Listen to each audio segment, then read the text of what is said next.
ton peuple soit à l'écoute, et je te prie aussi pour que l'ennemi n'ait aucune part au milieu de nous. Seigneur, nous voulons dire à Satan qu'il n'a pas de place ici, que toutes les pensées sont amenées captives à l'obéissance du Seigneur, et que les oreilles sont attentives, Seigneur, à ta parole, pour que chacune et chacun reçoive ce que tu dois recevoir ce matin, que les mots qui sortent de ma bouche ne soient pas les miens, Père, mais que ce soit les tiens, afin que toi seul sois glorifié, Jésus. Amen.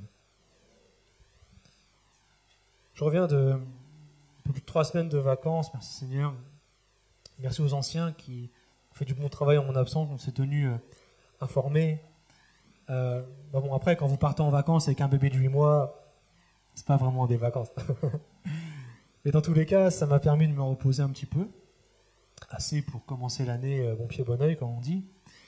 Et j'en ai profité aussi pour faire le point sur pas mal de choses. J'aime bien les vacances, que ça peut être un temps de remise en question qui est important. Passer vos journées à lire la Bible, à prier, etc., à sortir, vous êtes dans la nature, c'est toujours très intéressant. Et j'ai fait le point et je me suis dit ceci. J'ai rencontré le Seigneur, c'était bientôt 15 ans, en 2004. J'avais 19 ans à l'époque. Calculez pas, j'en ai 34 maintenant. Et quand je regarde en arrière, je me rends compte que j'ai changé. Alors, je ne vais pas vous parler de changements comme les cheveux blancs qui seraient apparus, ou les autres qui seraient tombés. Je ne vous parle pas non plus de la barbe qui a poussé, ou du changement de tenue vestimentaire, ou des différents postes que j'ai occupés dans le séculier, ni même du ministère. Le changement dont je vous parle, c'est un changement profond. Quand je regarde en arrière, celui que j'étais il y a 15 ans et plus, et celui que je suis aujourd'hui, je ne suis plus le même. Avant de rencontrer Jésus-Christ, ma vie sentimentale était chaotique. Mais Dieu m'a donné une épouse extraordinaire qui aime le Seigneur. Avant, j'étais incapable de m'occuper de moi-même. Maintenant, Dieu m'a donné une épouse et une fille aussi à m'occuper, un petit bébé. Avant, j'étais égoïste et maintenant, je ne vis plus pour moi. C'est terminé. Avant, j'étais menteur et aujourd'hui, j'aime la vérité. Vraiment. Avant, j'étais plein de haine, j'étais plein de violence et aujourd'hui, je recherche la douceur, je recherche la paix. Avant, j'étais dans les ténèbres et j'étais dans la mort de par mes fréquentations et mes actes. Mais aujourd'hui, je cherche la vie et la lumière du Seigneur. Avant, j'étais littéralement dans la boue du péché, complètement noyé. Mais aujourd'hui, je sais que je suis pardonné et je suis sauvé. Je pourrais continuer cette liste toute la journée et je sais que vous aussi, vous pourriez compléter cette liste. Si tu regardes à qui tu es aujourd'hui, toi qui connais le Seigneur et à qui tu étais avant, tu n'es plus la même personne. Si tu es la même personne, c'est que tu n'es pas vraiment converti. On pourrait continuer cette liste, tout a changé. Et ce qui a fait que nous avons changé, nos histoires personnelles, nos témoignages, c'est la grâce de Dieu. C'est pas autre chose. Et c'est la personne de Jésus. Vous avez changé. Tu as changé. Tu as changé en bien si tu l'as désiré et si tu connais le Seigneur. Et laisse-moi te dire, même si je ne suis pas prophète, que tu vas changer. Encore. Tu vas changer afin de ressembler davantage à ton roi, à ton Seigneur, à celui qui est éternellement saint, à celui qui est l'amour incarné. Tu vas encore changer pour ressembler davantage à Jésus. C'est ce que je te souhaite bien. Je me suis interrogé. Je me suis dit, voilà, qu'est-ce qui change? Qu'est-ce qui fait qu'on change? Ce qui change une personne en profondeur, ce qui nous transforme durablement, ce qui fait de nous une personne nouvelle, qui nous donne une nouvelle vie, c'est l'objet de ce message. Ce qui change un homme ou une femme, même un enfant, ce n'est pas son travail. Ce qui nous transforme en profondeur pour nous faire devenir conformes à la parole de Dieu, ce n'est pas non plus notre famille. Ce qui rend un homme semblable à Christ, ce n'est pas non plus une philosophie, ni même une religion, ou même une société, ni même des coutumes, une tradition, une culture. Ce n'est pas non plus la conjoncture économique, ni même nos fréquentations.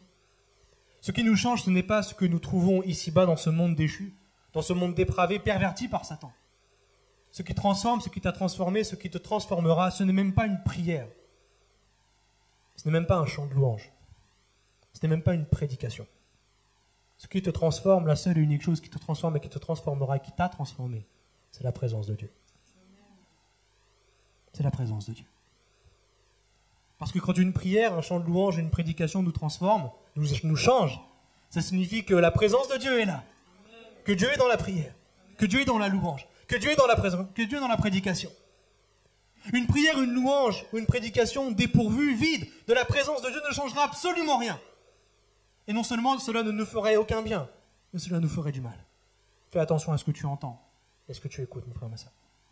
Ce matin, j'ai à cœur de partager avec vous ce thème qui est la présence de Dieu. Alors pour couvrir tout ce thème, il nous faudrait lire la Bible entièrement, parce qu'elle est la parole de Dieu. J'ai sélectionné quelques thématiques, quelques versets pour nous apprendre vraiment à discerner sa présence. On dit Alléluia, c'est bien, Jésus est présent, Dieu est là, ok. Mais qu'est-ce qu'il y a derrière cette présence? Comment se caractérise la présence de Dieu? Quels sont les effets de sa présence? C'est pas tout de dire Dieu est là. Ok, Dieu est là. Mais que veut-il nous dire? Que veut-il nous faire? Que veut-il transformer en nous? Actes chapitre 2, versets 26 et 28 déclare ceci. Aussi mon cœur est dans la joie, et ma langue dans l'allégresse, et même ma chair reposera avec espérance. Car tu n'abandonneras pas mon âme dans le séjour des morts, et tu ne permettras pas que ton sein voie la corruption. Verset 28, tu m'as fait connaître les sentiers de la vie, tu me rempliras de joie par ta présence. Amen. La présence de Dieu, c'est la joie. Et la joie de Dieu nous transforme parce qu'elle chasse en nous la tristesse. Si tu es quelqu'un de triste, de naturellement triste, ou si tu vis des moments tristes, juste le fait d'être dans la présence de Dieu, la tristesse s'en va. Et tu es dans la joie, même si tu as des sujets de tristesse, Dieu te donne sa joie. Gloire à Dieu. Voyons ensemble quelques caractéristiques de la présence de Dieu. Prenez avec moi le psaume 139, s'il vous plaît. Le psaume 139, versets 7 à 10. Le psaume 139, versets 7 à 10. Le psaume 139, versets 7 à 10 dit ceci. Où irai-je loin de ton esprit et où fuirai-je loin de ta face? Si je monte aux cieux, tu y es. Si je me couche au séjour des morts, tu voilà. Si je prends les ailes de l'aurore et que j'aille habiter à l'extrémité de la mer, là aussi ta main me conduira et ta droite me saisira. Amen. On commence par dire que Dieu est omniprésent. Dieu est présent partout. Où que tu sois sur la terre, et beaucoup aujourd'hui sont en vacances, c'est vrai que notre église est en effectif réduit, mais partout où tu es sur la terre, tu es dans la présence de Dieu. Parce que c'est lui qui a tout créé. Aucun endroit dans le monde n'échappe au regard de Dieu. Même pas ta chambre à coucher. Ce passage nous apprend qu'il est impossible de fuir le Seigneur. Où fuirai-je loin de ta face? Nous sommes constamment devant la face de Dieu, car il voit et entend tout. Amen. Personne ne peut se cacher de Dieu. Et si tu as conscience de ça, tu te gardes de pécher. Tu te gardes de pécher. À chaque fois que tu tombes dans le péché, c'est parce que tu as oublié que Dieu était présent. Rappelle-toi les fois où tu es tombé. Tu ne pensais pas à Dieu à ce moment-là. C'est parce que tu n'avais pas conscience que Dieu était présent. La présence de Dieu est la même partout sur la terre. Certains, je repense à Israël et à Jérusalem. Certains là-bas disent que Dieu est plus présent qu'ailleurs. C'est pour ça qu'ils font des pèlerinages, ce genre de choses. Mon frère, ma sœur, tu peux aller à Jérusalem. Tu peux aller, je ne sais pas, à Lourdes, à Compostelle, je ne sais pas où. Mais la présence de Dieu, c'est la même. À Jérusalem ou dans ta chambre. Dieu est pareil. Dieu ne change pas. Dieu est présent absolument partout. Il sera présent dans ta voiture quand tu rentreras après l'église. Il sera présent dans le métro, il sera présent dans ton bus, il sera présent dans le RER. Dieu est là. Déjà, prends conscience de ça et ça va changer beaucoup de choses en toi. La présence de Dieu est la même sur toute la terre parce que Éphésiens 1,23 déclare que Dieu remplit tout en tous. Amen. N'oublie jamais que Dieu est omniprésent, gloire au Seigneur. Et ce qui est bon dans cette omniprésence, le sens que ça veut dire que partout où tu es, et peu importe où tu es, tu peux faire appel à Dieu. Tu n'as pas besoin d'être à l'église pour crier à Dieu. Tu peux le faire dans ta cuisine, tu peux le faire dans les transports, tu peux le faire n'importe où. Et l'intensité de sa présence n'est pas fonction de l'endroit où tu es.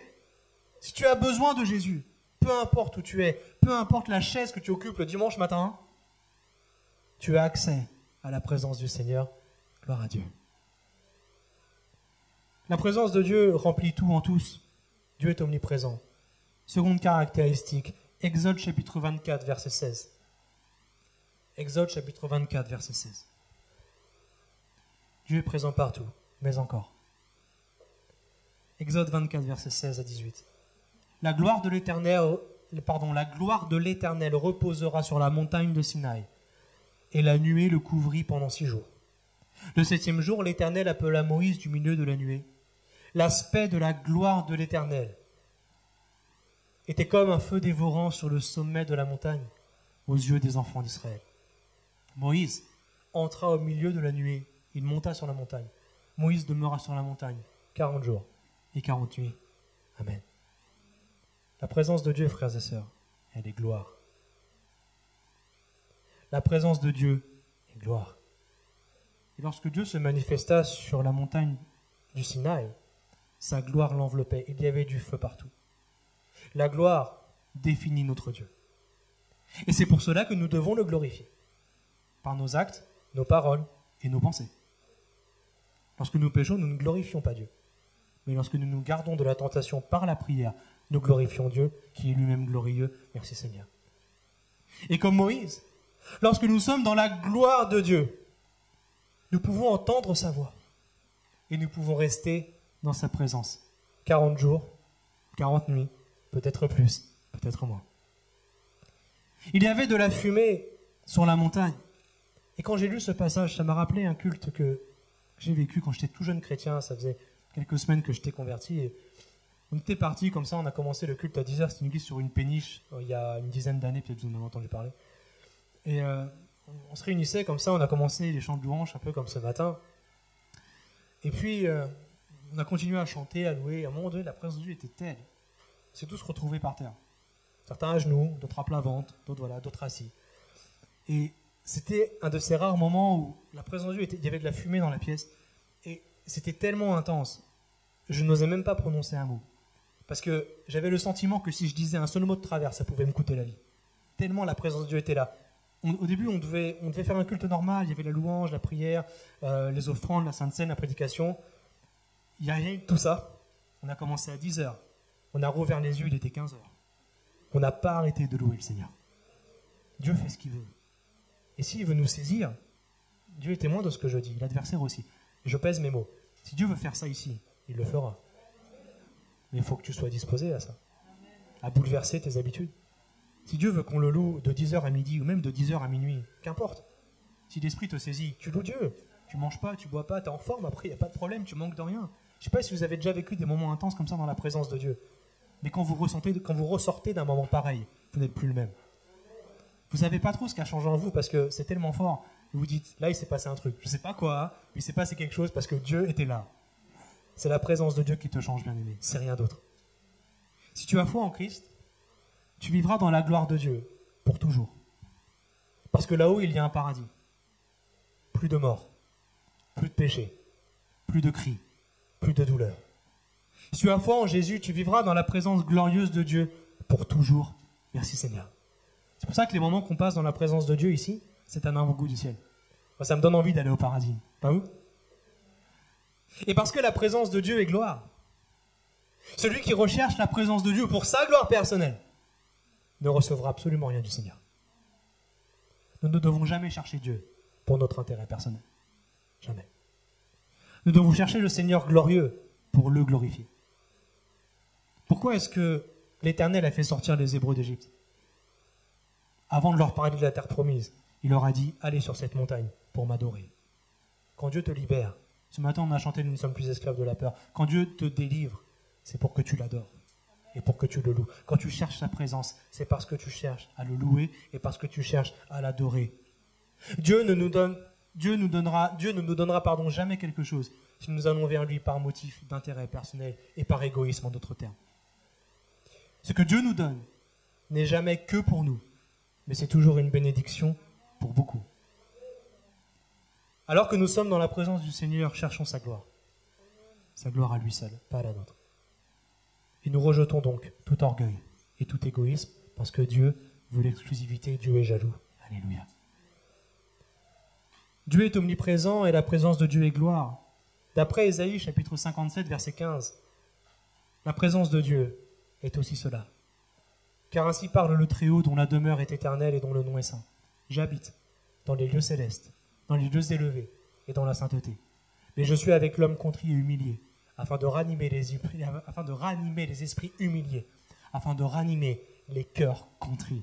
Amen. Gloire à Dieu. La présence de Dieu est gloire, et la présence de Dieu est sainteté. Dans la présence de Dieu, il y a toujours sa sainteté. Dieu habite dans la sainteté. Et quand sa présence est manifeste, sa sainteté est manifeste. Dans la présence de Dieu, bien-aimé, le péché n'a pas sa place. La présence de Dieu convainc de péché, de justice, de jugement par le Saint-Esprit. Et c'est une très bonne chose. Quand tu es en présence du Seigneur glorieux et que tu reconnais sa sainteté, qu'est-ce qui se passe? Tu t'humilies. Parce que la sainteté de Dieu est tellement puissante que tu ne peux faire qu'une seule chose, c'est lui demander pardon. La seule chose que tu peux faire, c'est dire Seigneur, pardonne-moi, purifie-moi. La sainteté de Dieu, on en a déjà parlé ici. La sainteté est incomparable. Sa sainteté est parfaite. La grâce de Dieu, le sang de Jésus, te permet d'aller à la rencontre de Dieu alors que Dieu est infiniment saint et que toi tu ne l'es pas. C'est par le sang de Jésus que tu as accès à la présence de Dieu. Et quand tu invoques Christ, quand tu confesses le Seigneur, quand tu invoques son sang sur ta vie, Dieu te purifie. Et dans sa présence sainte, nous avons besoin de devenir saints. La sanctification, frères et sœurs, n'est pas négociable. Ce n'est pas une option. Parce que Hébreux 12, 14 déclare que sans la sanctification, personne ne verra Dieu. Mais qu'est-ce qui te purifie? Ce n'est pas une prière, ce n'est pas un chant, ce n'est pas une prédique. Ce qui te purifie, c'est la présence de Dieu. Quand tu entretiens ta relation avec lui par la lecture assidue de la parole, par le fait de venir à l'église, par le fait de chanter, de louer Dieu, de prier, ça marche parce que Dieu est là. Ce qui te sanctifie, mon frère, ma soeur, c'est la présence de Dieu. C'est la présence de Dieu. Et plus tu passes du temps dans la présence de Dieu, plus il te transformera, plus il te changera, tu seras de plus en plus saint. Moi, j'ai envie d'être saint et de pécher de moins en moins, pas toi? Alors reste dans sa présence.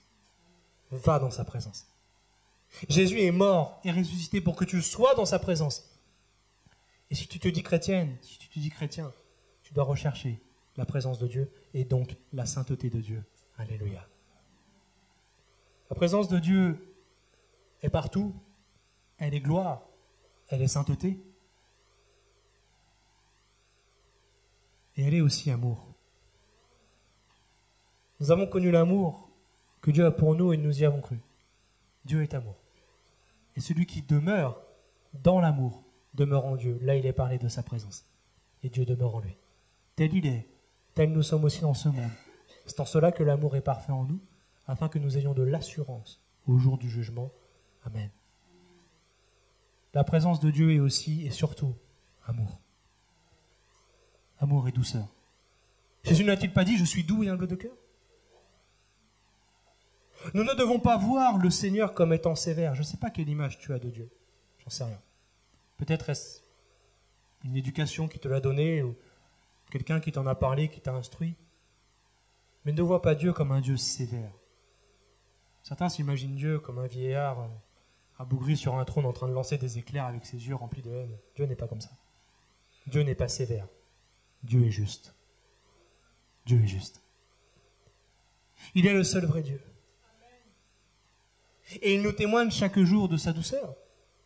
Dieu est doux, Dieu est bon, Dieu est bienveillant. Et sa douceur, sa bonté et sa bienveillance sont incomparables. Et ce sont de véritables puissances. Qu'est-ce qui nous pousse à la repentance? C'est la bonté de Dieu. Ce qui nous donne envie de nous repentir, c'est parce que Dieu est bon envers nous. Imagine si tu vois quelqu'un qui est dans le péché et que tu n'es pas bon envers cette personne. Si tu ne témoignes pas de la bonté, de la douceur, de la grâce, de la bienveillance, comment cette personne qui est dans le péché pourra-t-elle se repentir? Dieu utilise sa bonté afin que tu te repentes. Si tu vois quelqu'un qui est dans l'erreur, qui est dans le péché, mon frère, ma soeur, ce n'est pas avec des paroles dures, ce n'est pas avec des paroles de jugement, ce n'est pas avec des paroles de critique, de condamnation ou de violence que cette personne tournera le doigt sur le péché. Mais c'est en lui témoignant de la douceur, de la bonté et de la bienveillance que cette personne sera touchée par l'amour de Dieu. Et c'est dans sa présence que le péché sera réglé. Merci Seigneur. Rester dans la présence de Dieu, c'est rester dans l'amour de Dieu. L'amour de Dieu pour toi est puissant à tel point que Jésus est mort pour toi et qu'il est revenu à la vie afin, comme nous l'avons chanté, que les cieux ne soient pas sans toi. Dieu te veut au ciel avec lui.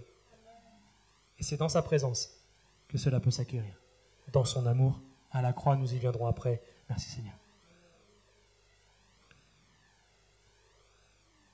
Quand j'ai écrit ce message, je me suis rappelé d'un truc que j'avais vécu et je raconte pas ça souvent. Pourquoi je parlais de Jérusalem tout à l'heure? Parce que quand j'y suis allé, il s'est passé un truc assez fort. Alors, ça ne s'est pas passé comme ça parce que j'étais à Jérusalem, d'accord? C'est parce que Jésus a voulu que ça se passe comme ça. Quand je me suis rendu là-bas, je suis allé prier à l'endroit où le Seigneur a été crucifié et d'un coup, dans sa présence, je suis senti complètement enveloppé dans son amour. C'était un peu indescriptible. Je vais un peu chercher mes mots là, excusez-moi. Mais quand je me suis mis à prier, il y avait ces bras qui étaient autour de moi. J'étais dans une chaleur, dans une douceur que j'avais jamais connue. Un peu comme étant enveloppé de milliers de plumes, et c'était très doux, et j'étais percuté à ce moment-là par l'amour du Seigneur. J'étais, encore une fois, très très jeune chrétien. Et suite à ce temps-là, pareil, j'étais transformé, j'étais différent. Je ne savais pas en quoi, mais j'étais différent. Pourquoi je vous dis ça? C'est parce que lorsque la douceur de Dieu te touche, tu ne l'oublies jamais. Est-ce que vous avez déjà été touché par la douceur de Dieu? Gloire à Dieu. Quand Dieu te témoigne sa bonté, sa douceur, sa bienveillance, ça te fait du bien, mais tu n'as même pas les mots pour ça. C'est ton cœur, c'est ta tête, c'est ton âme, c'est ton corps, c'est la présence de Dieu. Si je dis ça, c'est pour que vous soyez un peu jaloux. Et pour que vous disiez, moi aussi je veux ressentir la douceur de Dieu. Je te le souhaite, mon frère, ma soeur, vraiment je te le souhaite. Encore une fois, ne recherchons pas ça pour notre propre intérêt ou pour notre propre gloire, mais recherchons sa douceur et sa présence pour la gloire uniquement de notre Dieu. Amen. La présence de Dieu transforme nos vies. Nous ne devons pas tant chercher le Seigneur pour ce qu'il fait, mais pour ce qu'il est. Parce que sa présence sert à nous enseigner qui est Dieu. Parce que la vie éternelle, disait Jésus dans Jean 17, c'est qu'ils te connaissent. Celui qui connaît Dieu a la vie éternelle. Celui qui ne connaît pas Dieu n'a pas la vie. Nous recherchons donc sa présence non pas pour notre gloire personnelle, mais pour avoir une relation avec lui. Quand je discute avec des gens du monde, des non-convertis, ils sont toujours à dire « Ah, votre religion, votre religion ». Je dis « Non, je t'arrête tout de suite. Moi, je ne parle pas de religion, je parle de relation. » Ce que nous vivons ici, ce n'est pas une religion. Il n'y a pas de rituel, voilà, il y a des trucs qu'on fait régulièrement, comme la Sainte Seine, etc., et pas de problème. Mais ce que nous cherchons, frères et sœurs, ce n'est pas une religion, ce n'est pas des dogmes, des principes, des choses dures, voilà. Non, ce que nous recherchons, c'est une relation. Et si tu cherches dans la voie des commandements, quand tu cherches la voie de la loi, la voie de la dureté, tu vas te tromper. Parce que dans cette voie-là, c'est la mort. Parce que la loi tue. Mais c'est l'esprit qui donne la vie. Et l'esprit n'est pas religieux, l'esprit est relation. Et si tu cherches cette relation, c'est là que tu auras la vie, encore une fois, dans la présence de Dieu. Ne cherche pas de religion, bien-aimé. Cherche ta relation avec le Seigneur. La présence de Dieu est partout. Elle est gloire, elle est sainteté, elle est amour. Et la présence de Dieu a des effets. C'est pour ça que je disais tout à l'heure qu'il ne faut pas se contenter de dire que Dieu est présent. Ok, Dieu est là. Mais la présence de Dieu a des effets. Quand Dieu est présent, c'est pour quelque chose. Dieu n'est jamais présent pour rien, n'est-ce pas? Dieu ne parle jamais en vain. Dieu ne fait jamais les choses en vain. Donc quand Dieu est présent dans un auditoire, ce matin on est environ 70, ça veut dire que Dieu a quelque chose pour chacun d'entre nous. Et ce qu'il a pour moi, ce n'est pas la même chose que ce qu'il a pour toi, ni même pour ton voisin, parce qu'on est 70 personnes différentes. Mais quand Dieu est là, il faut que tu te dises, Seigneur, ok, tu es présent, qu'as-tu à me dire? Qu'as-tu à m'apprendre? Que veux-tu changer en moi? Mets le doigt sur quelque chose qui est là et qui ne te glorifie pas, Seigneur, je veux changer. Tu vois? Si je te dis ça ce matin, c'est pour t'emmener plus loin de ta relation avec Dieu. Si tu dis, ah c'est bon, ça y est, Dieu est présent, t'arrêtes. Non, c'est le début. C'est parce que Dieu est présent que ça commence. C'est parce que Dieu est présent qu'il se passe des choses. Donc quand tu arrives dans la présence de Dieu, ce n'est pas... Ok, c'est un but à atteindre, mais ce n'est pas une finalité. C'est pas parce que tu arrives dans la présence de Dieu, ça y est, tu as chanté 2 chants, tu es bien, ça y est, c'est bon, tu as fait ton culte, tu repars chez toi. Non, c'est que le début, ça. Parce qu'une fois que tu as chanté, une fois que Dieu est là, il y a des choses pour toi. On va prendre quelques exemples de la présence de Dieu, des effets, de la présence de Dieu. Et le premier effet que je vais prendre, c'est un effet qui est dévastateur. Prenez avec moi Genèse 18, verset 20, s'il vous plaît. Genèse 18, verset 20. Nous parlons de la présence de Dieu ce matin, celle qui change tout. La présence de Dieu est partout, elle est gloire, elle est sainteté, elle est amour. Tout à l'heure, quand j'ai parlé de la gloire et de la sainteté de Dieu, j'ai dit que dans sa présence, le péché n'avait pas sa place. Vous vous rappelez de ça? Regardez ce qu'il est dit ici. L'Éternel dit, le cri contre Sodome et Gomorrhe s'est accru et leur péché est énorme. C'est la seule fois dans la parole de Dieu qui dit cela. C'est pourquoi je vais descendre et je verrai s'ils ont agi entièrement selon le bruit venu jusqu'à moi. Et si cela n'est pas, je le saurai. Verset 22. Les hommes s'éloignèrent et allèrent vers Sodome, mais Abraham se tint où ça? Dans la présence de l'Éternel. Amen. Je ne sais pas quel était le mécanisme, mais d'après ce verset, Dieu a entendu un bruit, une rumeur peut-être, c'est le mot qui est employé ici en hébreu, une rumeur. Et cette rumeur, aux oreilles de Dieu, disait que le péché de Sodome et Gomorrhe était énorme, qu'il s'était accru, qu'il était devenu incontrôlable, disproportionné. Vous voyez ce que Dieu a fait? Il est descendu. Dieu est descendu sur la terre pour voir si ce qu'il avait entendu était vrai. Il a été vérifié, ce qu'on lui a rapporté. Quand Dieu est donc descendu sur la terre, il était présent sur la terre, parce qu'il est descendu. Il était présent à la fois vers Sodome et Gomorrhe et aussi avec Abraham, parce que Dieu peut être présent à plusieurs endroits en même temps. La présence de Dieu avec Abraham n'était pas la même que la présence de Dieu à Sodome et Gomorrhe. Si vous lisez la suite de ce passage, et vous connaissez peut-être cette histoire, Dieu étant descendu, il est venu constater le péché de cette ville.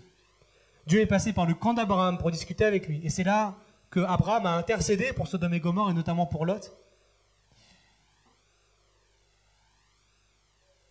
Et voici ce qui a déclenché la présence de Dieu face au péché. La présence de Dieu avec Abraham était une présence qui a appris Abraham à intercéder, à prier. Ça a fait de lui un homme de prière encore plus. Mais la présence de Dieu à Sodome et Gomorrhe a déclenché la fureur de Dieu. La présence de Dieu est un feu dévorant. La présence de Dieu est fureur face au péché. Et cette fureur dépasse notre imagination. Ces deux villes ont été détruites parce qu'elles n'ont pas voulu se repentir de leur péché. Quand je suis allé encore une fois en Israël, je suis allé du côté de la plaine de Sodome et Gomorrhe. Vraiment, le Saint-Esprit nous a empêchés d'aller plus loin, mais quand vous allez là-bas, je l'ai déjà dit ici, mais quand vous allez là-bas, quand vous arrivez du côté de la plaine de Sodome et Gomorrhe, il n'y a rien, c'est un désert, il n'y a pas de ville, il n'y a personne qui habite. C'est la plus forte concentration en sel au monde. Rien ne pousse, absolument rien. Et quand vous allez là-bas, ça sent le soufre, ça pue. Ce que Dieu a fait, c'est vrai. Depuis que Dieu a ravagé ces villes, absolument rien n'a poussé dans ce lieu. La présence de Dieu, frères et sœurs, c'est un feu dévorant. Elle dévaste le péché. D'ailleurs, l'Éternel ici, dans Genèse 18, 22, c'est El Shaddai qui est employé en hébreu, et El Shaddai, ça veut dire le Dieu qui dévaste. J'espère que El Shaddai est passé dans ta vie. J'ai moins d'amen là, je le savais. C'est pas grave. Parce que si El Shaddai passe dans ta vie, si le dévastateur passe dans ta vie, le péché est brûlé.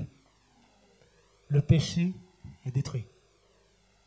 Je vais peut-être vous surprendre, mais certains ne veulent pas de la présence de Dieu. Je pense à ceux qui sont dans l'occultisme, ça c'est évident. Mais certains frères et sœurs ne veulent pas de la présence de Dieu parce qu'ils ont peur. Je me rappelle quand j'étais jeune chrétien et que j'ai appris très tôt que Jésus revenait, je priais, peut-être vous ne serez pas d'accord avec moi, mais à l'époque je pensais comme ça. Je dis Seigneur, je ne veux pas que tu reviennes. Tu sais pourquoi? Parce que je disais Seigneur, si tu reviens là tout de suite, je suis mal barré. Depuis ça a changé, maintenant je dis Seigneur, il faut que tu reviennes, j'en peux plus, reviens Seigneur Jésus. Mais dans tous les cas, mon frère, ma sœur, si tu as peur de la présence de Dieu, c'est tant mieux. Mais que cela ne t'empêche pas d'aller dans sa présence. N'aie pas peur que Dieu dévaste le péché dans ta vie. N'aie pas peur qu'il crame le péché qui est là, parce que c'est ce qu'il veut faire. Et il veut faire cela afin que tu te reconstruises, afin que tu grandisses, afin que tu ressembles davantage à Jésus. La présence de Dieu est un feu dévorant, parce que la présence de Dieu est incompatible avec le péché. Et lorsque nous sommes dans la présence de Dieu, le péché ne peut pas subsister devant sa face. Et quand Dieu est au milieu de nous, nous devons lui demander pardon pour nos offenses, nous repentir et quitter nos mauvaises voies pour ne plus y revenir. Ne sous-estime jamais la puissance de Dieu, mon frère, ma soeur. Jamais. Il est El Shaddai. Il est celui qui dévaste et sa puissance nous inspire la crainte et nous inspire le respect. La différence entre la crainte et la peur, vous savez? La crainte, ça te donne le respect de Dieu et ça te fait t'approcher de Dieu avec respect et humilité. La peur, ça te fait t'éloigner de Dieu parce que tu ne veux pas de lui. mon frère, ma soeur, que Dieu te remplisse de crainte et que la peur soit bannie par l'amour qu'il a pour toi, parce que l'amour parfait bannit la peur. Amen. Un autre exemple des effets de la présence de Dieu. Josué chapitre 5, verset 13, pardon. Josué 5, 13. Comme Josué était près de Jéricho, il leva les yeux et regarda. Voici, un homme se tenait debout devant lui, son épée nue dans la main. Il alla vers lui et lui dit, « Es-tu des nôtres de nos ennemis ?» Il répondit, « Non, mais je suis le chef de l'armée de l'Éternel, j'arrive maintenant. » Josué tomba le visage contre terre, se prosternait et lui dit, « Qu'est-ce que mon Seigneur dit à son serviteur ?» Amen. Josué s'est retrouvé en présence de celui qui commande l'armée de l'Éternel, l'armée des anges. Qui est cet homme? C'est Jésus. Jésus, c'est celui qui commande l'armée de l'Éternel, c'est le chef des anges. Et Josué a vu le Seigneur Jésus portant l'épée, prêt à combattre. La présence de Dieu devant Jéricho assurait à Josué le plus puissant des soutiens. Et en voyant le chef de l'armée des anges, Josué a dû sentir son moral monter en flèche. Il a dû retrouver confiance face au mur de cette ville qui n'avait jamais été prise de toute son histoire. Et lorsque nous sommes dans la présence de Dieu, mon frère, ma soeur, nous avons un grand courage. Lorsque Dieu est présent, ton courage monte en flèche. Parce que nous savons que Jésus combat à nos côtés. Et ça fait du bien. Ça fait du bien. Lorsque tu es face à l'ennemi, face à la tempête, aux difficultés, et que tu es dans la présence de Dieu, tu as du courage. Parce que tu sais que Dieu est avec toi. Merci Seigneur. C'est lui qui te donne la force de résister. C'est lui qui te donne la force de combattre. Il te donnera la victoire parce que Jésus a remporté toutes les victoires. Il est vivant. Alléluia. La présence de Dieu est une présence victorieuse. Amen. Et même si parfois nous tombons, même si parfois nous échouons, la présence victorieuse de Dieu nous relève. C'est ça la grâce. La grâce ne t'empêchera pas de faire des erreurs, mais elle te donne le droit à l'erreur. Et parce que Dieu te fait grâce, lorsque tu fais une erreur, lorsque tu tombes, tu te relèves. Et c'est ça la grâce, la puissance de Dieu. Dans sa présence, la maladie est vaincue. Dans la présence de Dieu, les démons sont chassés. Dans sa présence, les morts ressuscitent. Dans sa présence, les chaînes sont brisées. Dans sa présence, les murailles et les forteresses spirituelles tombent. Dans sa présence, le diable s'enfuit. Les hommes passent de la mort à la vie, des ténèbres à la lumière. Dans sa présence, les captifs sont libérés. La mort n'a plus de pouvoir. Les orphelins trouvent un père. Et ceux qui étaient dans le deuil sont remplis de joie. Ceux qui sont condamnés sont sauvés dans sa présence. Amen. Ça, c'est la présence de notre Dieu. C'est Jésus. C'est pas toi, c'est pas moi. C'est Christ. La présence de Dieu. Et si Josué a vaincu Jéricho, si ces murailles sont tombées, ce n'est pas en sonnant de la trompette. Ce n'est pas parce qu'il soufflait dans des trompettes bénies ou parce qu'il chantait plus fort que tout le monde. C'est pas pour ça. C'est parce que Jésus était là. C'est tout. La présence de Dieu et victoire. Si tu cherches la victoire, mon frère, ma soeur, cherche sa présence. C'est tout. Cherche pas un chant, une prière ou quelqu'un en particulier. Cherche la présence de Dieu. Cherche la présence de Dieu. L'exemple suivant nous montre que Dieu est présent dans l'épreuve. Daniel 3, verset 23. Vous connaissez très bien ce passage, mais on va le regarder encore. Daniel 3, 23 déclare « Et ces trois hommes, Shadrach, Meshach et Abednego, tombèrent liés au milieu de la fournaise ardente. Alors le roi Nebuchadnezzar fut effrayé et se leva précipitamment. Il prit la parole et dit à ses conseillers, « N'avons-nous pas jeté au milieu du feu 3 hommes liés ?» Ils répondirent au roi, « Certainement, au roi. » Il reprit et dit, « Eh bien, je vois 4 hommes sans lien qui marchent au milieu du feu et qui n'ont point de mal, et la figure du 4e ressemble à celle d'un fils des dieux. » Amen. Qui dansait dans la fournaise avec Daniel et ses compagnons? C'était Jésus. Gloire à Dieu. C'était Jésus. Et je pense que le moment le plus difficile pour voir la présence de Dieu, c'est dans l'épreuve. C'est quand ça ne va pas. Quand tout autour de nous est ébranlé par le vent, les vagues, l'orage. Comme si un tremblement de terre secouait nos vies, on a tous vécu ça. Et dans ces moments de souffrance, dans ce moment où le monde nous éprouve, peut-être nous accuse, se moque de nous, dans ces moments où la maladie nous frappe, devant un deuil, devant un décès, la liste peut être longue, et devant les épreuves de cette vie, résumées par le mot fournaise ce matin, Dieu est là. Dieu est là. Cette 4e personne qui était dans le feu avec Daniel, je le redis, c'était Dieu en personne. Et pourquoi Dieu était avec eux? Vous savez? Parce qu'ils ont refusé l'idolâtrie. Dieu manifeste sa présence quand tu tournes le dos aux idoles. Je prépare un message là-dessus, on en parlera bientôt, mais mon frère, ma soeur, Dieu veut l'exclusivité dans ta vie. Et si tu fais de lui ton seul Dieu, ton seul Seigneur, ton seul roi, ton seul sauveur, il sera avec toi dans la fournaise. Alors que tu vas chercher à droite, à gauche, d'autres dieux par-ci, par-là. J'ai connu une femme qui voulait se faire baptiser alors qu'elle était déjà musulmane, qu'elle était déjà hindoue, qu'elle avait déjà reçu le baptême catholique. Elle voulait le baptême évangélique parce qu'elle se disait que peut-être que dans ces quatre-là, elle a une chance d'avoir le bon Seigneur, le bon Dieu, et peut-être aller au paradis. Ça ne marche pas comme ça. C'est pas en allant faire son marché spirituel à droite, à gauche que tu vas trouver le ciel. La seule et unique voie que Dieu te donne, c'est celle de Jésus-Christ. Il n'y en a pas d'autre. Si tu es sur une autre voie, détourne-t'en, comme ça tu verras Dieu danser avec toi au milieu de ton épreuve. Gloire à Dieu. La présence de Dieu est joie et délivrance. Daniel et ses compagnons ont été jetés dans les flammes avec les pieds et les mains liés. Et quand Dieu était présent, ils dansaient sans lien. Ça veut dire que la présence de Dieu délie. Amen. Cela signifie que si tu es dans la présence de Dieu, Dieu brisera ce qui entrave ta vie. Ce qui entravait ma vie, c'était la dépression, l'idée suicidaire et tout ce qui va avec, je vous passerai les détails. Mais quand Dieu s'est manifesté dans ma vie, c'était terminé. Je n'ai pas eu besoin de suivre une cure, de faire 50 séances de psy, non, c'est terminé. Dieu était là, paf, ça a duré une fraction de seconde, clac, terminé, les chaînes brisées, terminé, je pouvais louer le Seigneur. C'est la présence de Dieu. C'est pas parce que j'ai lu ma Bible ou que je suis allé 3 fois à l'église, c'est pas ça. C'est la présence de Dieu. Ne te fourvoie pas, mon frère, ma soeur, ne te trompe pas d'objectif. Ton objectif, c'est la présence de Dieu. Et quand Dieu est présent, c'est là qu'il se passe les choses dont tu as besoin. Les délivrances, etc. Dieu est victorieux. Et la raison pour laquelle nous, pauvres humains, avec une foi faible, la raison pour laquelle nous stressons, et la raison pour laquelle nous paniquons dans la tempête, c'est parce que nous ne voyons pas Dieu. Et nous sommes comme les disciples, voyant Jésus s'avancer sur la mer. Ils ont poussé des cris, ils ont cru que c'était un fantôme. Frère, ma sœur, lorsque tu es dans l'épreuve, Dieu est là.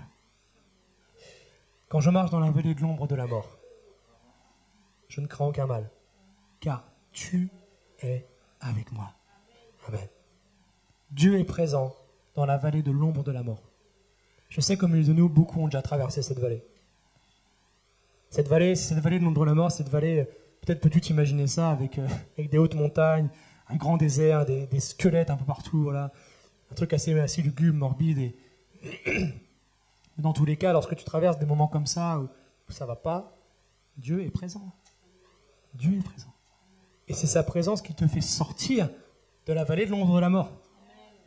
Peut-être qu'un jour tu y retourneras. Encore une fois, je ne suis pas prophète.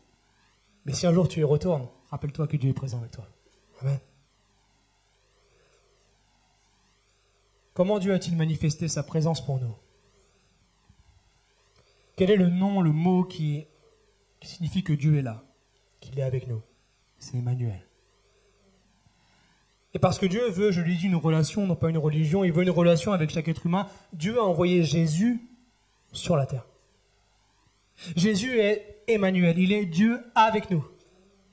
Et ceux qui ont croisé la route de Jésus, quand il était sur la terre, ont eu une vie transformée?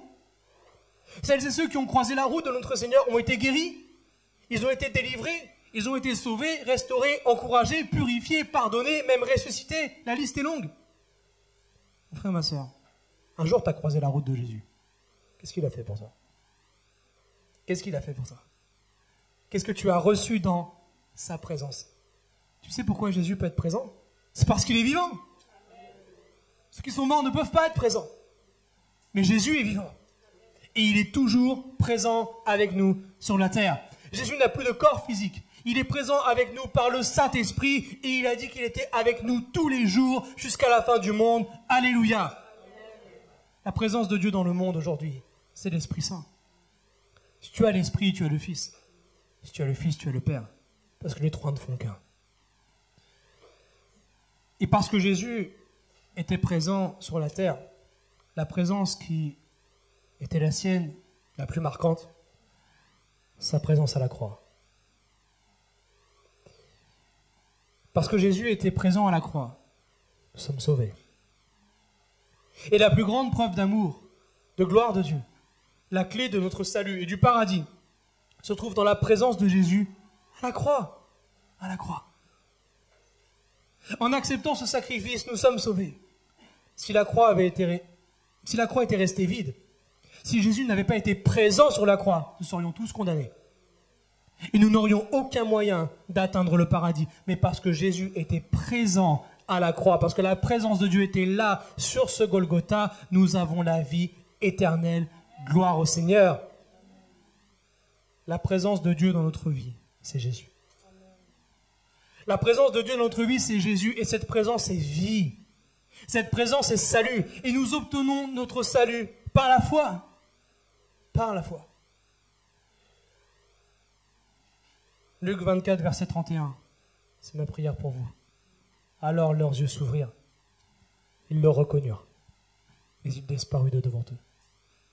Ils se dirent l'un à l'autre, notre cœur ne brûlait-il pas au-dedans de nous lorsqu'il nous parlait en chemin et nous expliquait les Écritures?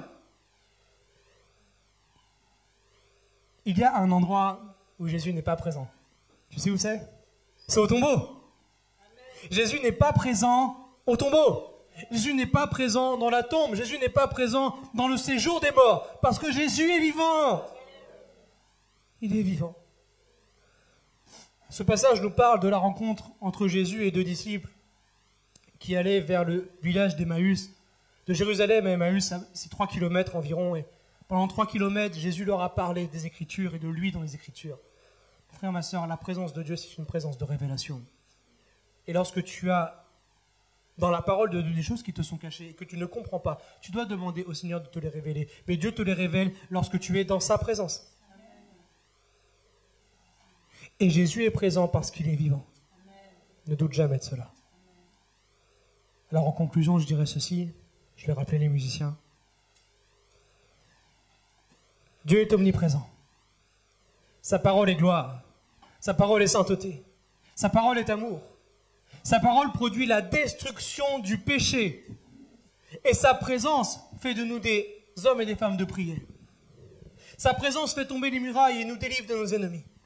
Sa présence nous fait danser de joie dans l'épreuve.